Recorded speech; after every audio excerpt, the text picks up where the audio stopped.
کیونکہ اگلا جو جمعہ آئے گا وہ 14 اگست کے میرے خیال میں بعد آئے گا، 14 اگست گزر جائے گی۔ اس حوالے سے ایک دو باتیں میں نے عرض کر دی ہے۔ یہ اللہ تعالیٰ کا بہت بڑا احسان ہے اس امت پر کہ اللہ نے ہمیں جنت کا ٹکڑا پاکستان عطا کیا ہے۔ اللہ کا احسان ہے نا بھائی۔ ہمیں بزرگوں سے سنا ہے کہ قربانی اگر چھپ کے کیا کرتے تھے، ایک وقت وہ تھا نماز بھی چھپ کر پڑھا کرتے تھے، بڑے بڑے ظلم ہوتے تھے، اللہ اور اللہ کے رسول کا نام لینا یہ بہت بڑا جرم ہوتا تھا، اور ہزاروں ہمارے بزرگوں نے، ماؤں نے، بہنوں نے، بیٹیوں نے یہ قربانی دی ہے، اور یہ پاکستان ہمارا زیر حدود میں آیا ہے۔ ایسی ہے نا، اب وہ بزرگ بتانے والے 100 میں سے تقریباً 95% اس دنیا سے جا چکے ہیں، جنہوں نے اپنی آنکھوں سے پاکستان کو بنتے ہوئے دیکھا ہے۔ ہم نے جو دیکھا ہے نا پاکستان کو بنتے ہوئے، ہمیں یہی پتا ہے کہ ہم نے وہ بازے بجا کر بھی پاکستان حاصل کیا، ہمیں یہی پتا ہے نا۔ ہر سال 14 اگست آتی ہے، ہم اپنے بچوں کو کیا سبق دیتے ہیں کہ ہم نے پاکستان کیسے حاصل کیا تھا۔ ہر چوک اور چوراہے میں ایک شٹار لگا ہوتا ہے، وہاں سے وہ بازے خرید لیتے ہیں۔ وہ ہم نے نہ نماز کا خیال کرنا ہے، نہ بڑے کا خیال کرنا ہے، نہ چھوٹے کا خیال کرنا ہے، چوک اور چوراہے میں وہ بازے بجا رہے ہیں، اور ہم اپنے آنے والی نسل کو یہ سبق اور درس دے رہے ہیں کہ یہ پاکستان ہم نے ایسے حاصل کیا تھا۔ ہمیں بزرگوں سے سنا ہے کہ یہ دریائے راوی کا جو پانی ہے نا یہ خون سے سرخ ہو گیا تھا، ایسے ہے نا، یہ دریائے راوی کا پانی خون سے سرخ ہو گیا تھا۔ کتنی بڑی قربانی کی ہے۔ اگر ہم میں سے کوئی اٹھ کر یہ کہے میرا باپ فوت ہو جائے، سال کے بعد وہی دن آئے جس دن میرا باپ فوت ہوا تھا، یہ جو کنجر خانہ ہم کرتے ہیں، اگر میں وہ کنجر خانہ کرنے لگ جاؤں تو یہ بتاؤ میرے باپ کو کتنا ثواب پہنچے گا۔ ہمارا باپ جس دن فوت ہو، اگر سال کے بعد وہی دن واپس لوٹ کر آئے تو کیا ہم ڈھول بجاتے ہیں، ہم بازے بجاتے ہیں کہ بھائی اس دن میرا باپ فوت ہوا تھا اور سال کے بعد وہ دن آیا ہے تو ہم خوشی منا رہے ہیں؟ ایسے کرتے ہیں بھائی؟ کبھی کسی نے ایسے کیا ہے اپنے باپ کو سارے ثواب کرنے کے لیے؟ یہ باجا بجانے کی کتنی نیکیاں ملتی ہیں، کتنے نفلوں کا ثواب ملتا ہے، کتنے قرآن پاک پڑھنے کا ثواب ملتا ہے، تو ملتا ہے۔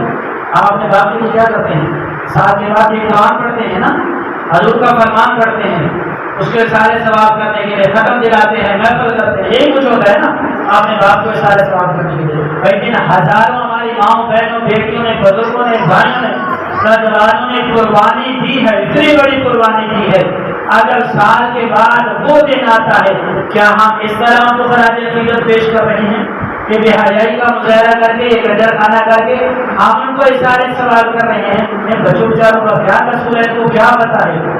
یہ ہمارا قصور ہے نا، والدین کا قصور ہے کہ ہم ان کو یہ لے کر دے رہے ہیں۔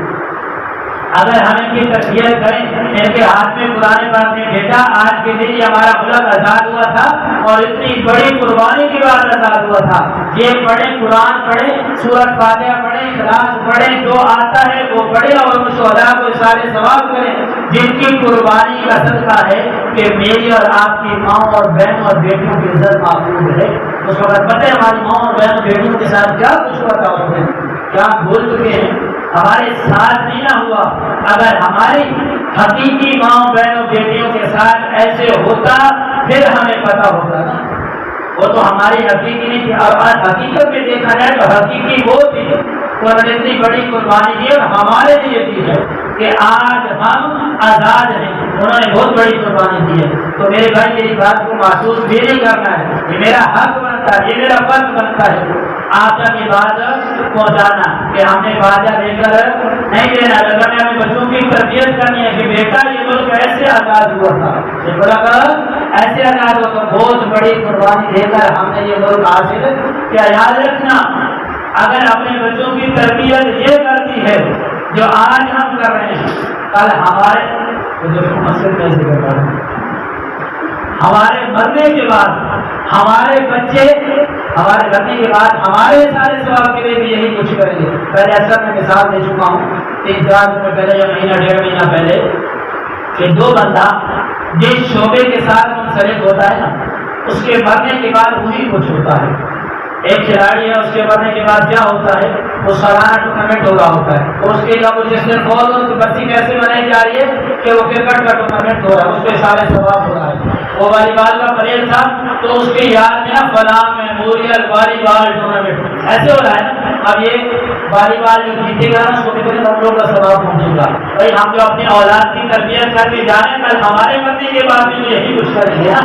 کی تربیت میرے بھائی ایسے کر کے جائیں کہ ہمارے مرنے کے بعد بجائے سے کے ہاتھ میں باجا ہو، وہ ٹک ٹک ہو، بلکہ ان کے ہاتھ میں قرآن ہو، یہ قرآن پڑھ کے ہمیں سارے ثواب کریں، اللہ اور اللہ کے رسول کا نام لے کر ہمیں سارے ثواب کریں۔ ہمارا فرض بنتا ہے، ہمارا حق بنتا ہے کہ ہمیں بچوں کی تربیت ایسے کرنی ہے۔